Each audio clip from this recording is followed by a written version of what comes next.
Bismillahirrahmanirrahim. Assalamualaikum warahmatullahi wabarakatuh. Waalaikumsalam warahmatullahi wabarakatuh. Yuk ngopi yuk. Ngobrol pengetahuan Islami. Ya, terima kasih teman-teman atas kehadirannya pada siang hari ini. Alhamdulillah kita semua dapat berkumpul di sini untuk ngobrol-ngobrol ya pengetahuan Islam pada siang hari ini seperti biasanya.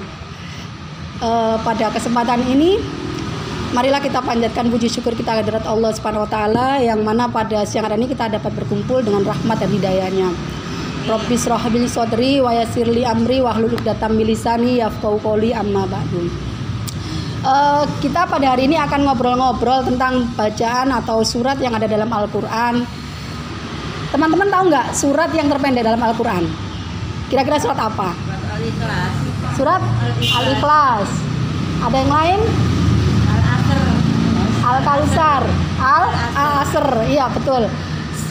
Surat yang terpendek dalam surat Al-Qur'an adalah surat Al-Asr. Kita pada siang hari ini akan bahas surat Al-Asr. Sebenarnya surat Al-Asr itu sangat pendek dan Imam Syafi'i pernah mengatakan bahwa sebenarnya kalau Allah itu menurunkan hanya surat Al-Asr saja, sebenarnya itu sudah cukup. Karena surat Al-Asr itu sudah mencakup semuanya dan lengkap. Kemudian dalam khutbah Jumat, mungkin bapak-bapak dan ibu-ibu sudah pernah dengar dan sering dengar ya, ketika khutbah Jumat itu setiap khutbah itu dilafalkan surat Al-Asr. Mungkin teman-teman juga dulu waktu sekolah SD kita penutupan pembelajaran itu kan baca surat Al-Asri, iya. Ya, kenapa? Ya karena itu isinya surat Al-Asr itu begitu lengkap dalam surat Al-Asr. Hafal Ibu? Kita baca yuk sama-sama surat Al-Asr. Ya, ayo. A'udzubillahi minasyaitonirrajim. Bismillahirrahmanirrahim.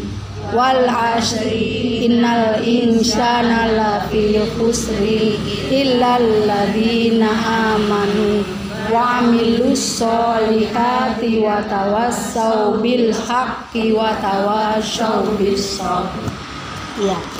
Sebenarnya apa sih artinya surat Al-Asr itu? Demi waktu. Al-Asr adalah demi waktu, benar. Kenapa kok dinamakan demi waktu? Padahal artinya demi itu berjanji. Allah itu berjanji demi waktu. Banyak dalam Al-Quran yang Allah itu berjanji, tapi buat berjanjinya dengan wujud benda yang nyata dan besar-besar.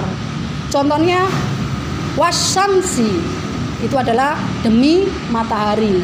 Wadduha, demi waktu duha. Walail, demi waktu malam, dan yang lain-lainnya masih banyak lagi subsan. Tapi ketika wal asr, Allah menunjukkan dan berjanji demi waktu. Waktu itu tidak kelihatan, tapi Allah berjanji. Kenapa? Karena waktu inilah yang akan dipertanggungnya kita sebagai manusia, menjadikan pertanggungan jawaban kita nanti di akhirat. Kita lanjutkan ayat selanjutnya. Wal asri innal insana lafi khusrin. Sesungguhnya manusia itu merugi. Manusia, semua manusia. Siapa yang merugi? Semua manusia. Tidak ada yang untung, merugi semua. Allah berjanji manusia itu merugi. Di dalam wal asri innal insana lafi khusrin. Insan itu merugi. Insan sendiri itu siapa sih? Ya kita semua, makhluk Allah, baik besar kecil, tua muda, hitam putih, itu adalah insan. Dan nun sewu, insan itu mempunyai dua sifat. Ya, siapa yang tahu sifat manusia? Sifat manusia itu hewania dan insania. Sifat manusia insania, ya kita ini sebagai manusia yang nanti akan diterangkan dengan surat kelanjutannya nanti. Kalau hewania, sama enggak kita seperti hewan? Sama. Kita itu sama seperti hewan. Ketika lahirkan manusia, wujudnya apa? Dilahirkan oleh ibu kita atau binatang dilahirkan dari induknya apa? Wujudnya jasmaninya sama. Kemudian perkembangan pertumbuhannya sama, butuh makan, butuh minum. Malah diterangkan bahwa hewan itu lebih hebat dari manusia. Manusia itu lain, lemah. Tapi kalau binatang kuat. Kita lihat binatang beberapa hari setelah dilahirkan, ada yang sudah bisa berjalan, ada yang sudah bisa mencari makan sendiri, ada yang sudah bisa terbang. Ya. Jadi kalau manusia lemah, memang ia lemah, lebih kuatan binatang. Kemudian innal insana lafi husrin illal ladzina amanu. Manusia tadi yang mempunyai sifat tadi akan dinamakan atau tidak merugi illal ladzina amanu, kecuali orang-orang yang beriman. Siapa yang orang-orang yang beriman? Ya tadi yang mengutamakan sifat-sifat insaniyahnya tadi. Sifat insaniyah itu beriman. Apa sih beriman itu? Sahabat tahu iman? Iman itu percaya. Percaya apa? Percaya adanya Allah. Apakah benar hanya percaya saja? Tidak. Iman itu percaya, yakin dalam hati bahwa kita percaya bahwa ada Allah dalam diri kita, dan kita yakin bahwa Allah adalah Esa, bahwa kita yakin Allah itu Tuhan kita. Kemudian setelah diyakini, yakin toh ya kemarin kalau yakin toh itu bukan namanya iman, harus dilisankan. Dilisankan itu diikrarkan. Asyhadu an la ilaha illallah wa asyhadu anna Muhammadar Rasulullah. Jadi orang beriman setelah yakin harus mengucapkan. Kalau belum mengucapkan belum namanya beriman. Yang ketiga, diamalkan. Al-amal bil aqdam. Jadi setelah yakin diucapkan, dikerjakan. Apa sih amal itu? Semua yang kita lakukan. Berdoa, bergerak, datang ke sini tadi. Kan semuanya namanya bergerak kan? Kemudian ke pasar, memasak dan lain namanya bergerak. Namanya iman. Semua gerakan-gerakan ini tadi kita niatkan. Niatnya apa? Lillahi ta'ala, karena Allah.